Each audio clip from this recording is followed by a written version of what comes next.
जब से बीजेपी की सरकार इस देश में आई है और आने से पहले जो हवा बनाया वो हवा का सांसदा है और मैं राष्ट्रीय आदिवासी एकता परिषद का प्रदेश कार्यकारी अध्यक्ष हूं। और आज जो राष्ट्रीय मुस्लिम मोर्चा के तहत जो ज्ञापन डीसी के माध्यम से जो हमारे राष्ट्रपति महोदया को जो सौंपा गया है, तो क्या है। नमस्कार साथियों, जोहार। मुन्ना झारखंड न्यूज़ में आप सभी को स्वागत है। साथियों, आज आपको दिखाने जा रहे हैं, अगर वीडियो सही लगे तो लाइक करें, कमेंट करें और शेयर ज़रूर करें। आज सुप्रीम कोर्ट के आदेश जो हुए हैं वो आदेश को दिखाया जाएगा एससी एसटी और अत्यंत पिछड़ा को, जो कि अगर किसी तरह कोई दिक्कत परेशानी हो तो हेल्पलाइन नंबर भी उनमें दिया गया है, जो कि 14,566 है। ये कॉल कर सकते हैं आप और सरकारी मदद ले सकते हैं। इसमें किसी तरह का राय दुहाई या साखी प्रमाण की कोई ज़रूरत नहीं होगी और सताने वाले अब एससी एसटी और अत्यंत पिछड़ा को ये लोग को नहीं सता पाएंगे। आइए, नेशनल चैनल हमारे एबीपी जो हिंदुस्तान का भी सबसे हेड चैनल है, उनसे थोड़ा बयान भी सुनाऊंगा आप लोगों को। ध्यानपूर्वक सुनिए। और राष्ट्रपति महोदया को ज्ञापन सौंपा गया है, जो कि मुस्लिम को बीजेपी सरकार बार बार टारगेट बनाते हैं। ये पूरा वीडियो आप देखिए, आपको समझ में आ जाएगा। और सुप्रीम कोर्ट का आदेश बहुत सराहनीय आदेश है और ये सबकी हक के लिए है। आइए आप लोग पूरा वीडियो देखें। लगातार बना हुआ है वो ये है कि एससी/एसटी एक्ट में जो केंद्र सरकार ने संशोधन किया था, उस संशोधन को सुप्रीम कोर्ट ने हरी झंडी दी है। सुप्रीम कोर्ट ने केंद्र सरकार के संशोधन को सही ठहराया। बड़ी बातें जान लीजिए आप आज के फैसले की। शिकायत करने पर आरोपी की तत्काल गिरफ्तारी अब होगी, जैसा कि संशोधन केंद्र सरकार ने किया था। शिकायत आई तो पुलिस को एफआईआर दर्ज करनी पड़ेगी। ये संशोधन जो किया था केंद्र सरकार ने, एफआईआर दर्ज करने से पहले प्राथमिक जांच की जरूरत नहीं, इसे बरकरार रखा है सुप्रीम कोर्ट ने। आरोपी की गिरफ्तारी के लिए किसी की मंजूरी की जरूरत नहीं होगी, मिली है। बिना शुरुआती जांच के एफआईआर होगी। दरअसल मूल रूप इस एससी/एसटी एक्ट का यही था, जिसको 2018 मार्च के अपने फैसले से सुप्रीम कोर्ट ने पलट दिया था और इसी के बाद केंद्र सरकार ने अगस्त 2018 में संशोधन किए थे, मूल रूप को उसके बरकरार रखा था और आज केंद्र सरकार के उसी संशोधन को सुप्रीम कोर्ट ने हरी झंडी दे दी है। सुप्रीम कोर्ट ने केंद्र सरकार के संशोधन को सही ठहराया है और सुप्रीम कोर्ट के सरकार के संशोधन को सही ठहराने का मतलब यह है कि शिकायत करने पर आरोपी की फौरन गिरफ्तारी होगी। शिकायत आई तो पुलिस को एफआईआर दर्ज करनी होगी। एफआईआर दर्ज करने से पहले कोई प्राथमिक जांच जरूरी नहीं और आरोपी की गिरफ्तारी के लिए किसी की मंजूरी जरूरी नहीं होगी। दोस्तों, बहुत बहुत धन्यवाद एबीपी न्यूज़ को मैं देना चाहता हूं। और जो है, आइए भारत मुक्ति मोर्चा ने जो पेश किया है, अब उनका बयान सुनाते हैं। जब से बीजेपी की सरकार इस देश में आई है और आने से पहले जो हवा बनाया वो हवा ये बनाया कि भारत में मुसलमान जो लोग हैं वो भारत के लिए खतरा है। ये पहले से बनाया गया, हवा बनाया गया। फिर सरकार बनने के बाद उनका अत्याचार का दौर शुरू हुआ। अत्याचार कई तरह के हुआ और कई तरह का कर रहा है, जैसे मॉब लिंचिंग है, आपका कोई गाय खरीद करके ले जा रहा है मुस्लिम भाई या बेचने ले जा रहा है तो उनको कहा कि इसको ज़बह करने के लिए ले जा रहा है, उनको पकड़ करके हत्या कर देता है।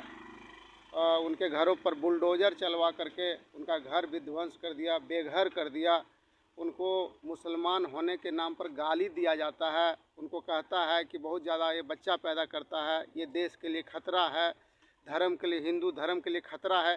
नाना तरह की बातें जो है समाज में फैलाया जाता है, अफवाह फैलाया जाता है और इनके खिलाफ लोगों को तैयार किया जाता है, खास करके बैकवर्ड हिंदुओं को।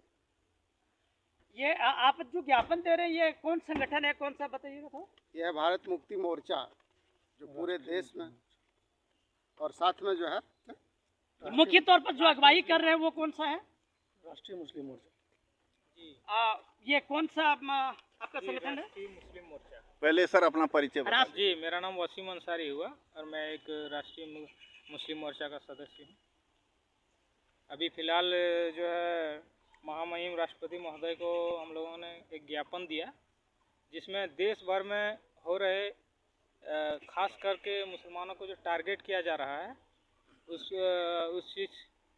उस बात को लेकर हम लोग आपस में जो है मंथन किए और माननीय राष्ट्रपति महामहिम महोदय को एक ज्ञापन दिए, जिसमें हम लोगों ने महामहिम से कहा है कि जो संगठन जो खास करके हिंदू मुसलमान करके जो इस देश में नफ़रत और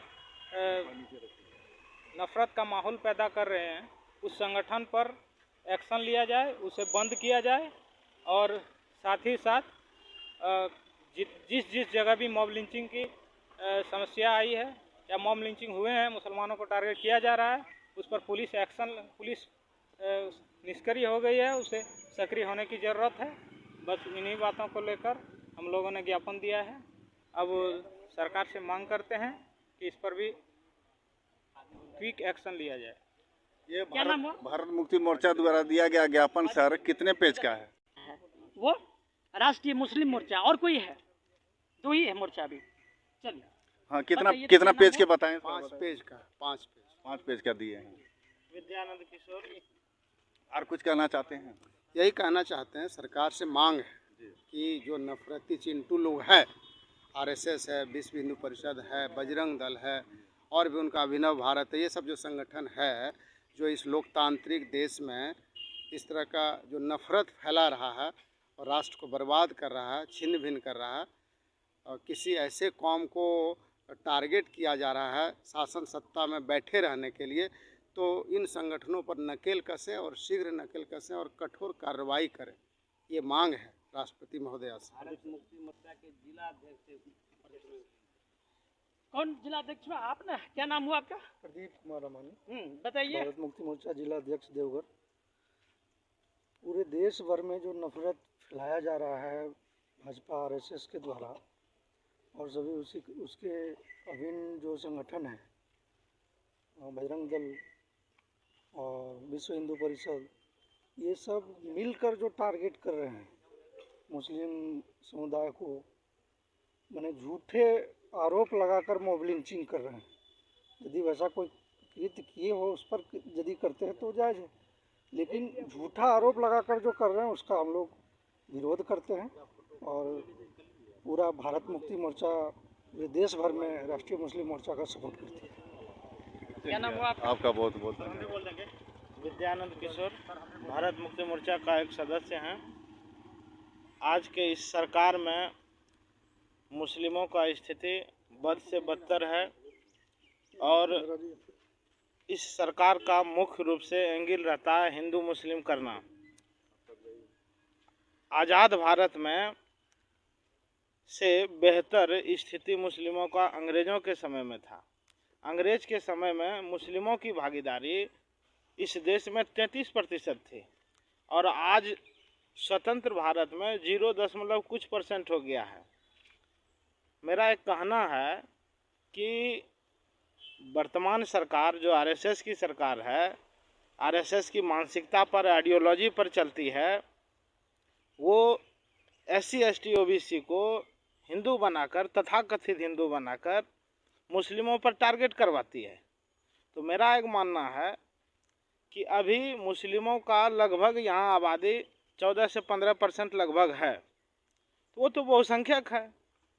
जो इस देश का अल्पसंख्यक है उन्हें अल्पसंख्यक होना चाहिए और आज तक वही अल्पसंख्यक अगर संख्या बढ़ाने से इस देश पर सत्ता पर कोई काबिज हो जाएगा तो सबसे अधिक इस देश में अभी संख्या OBC की है।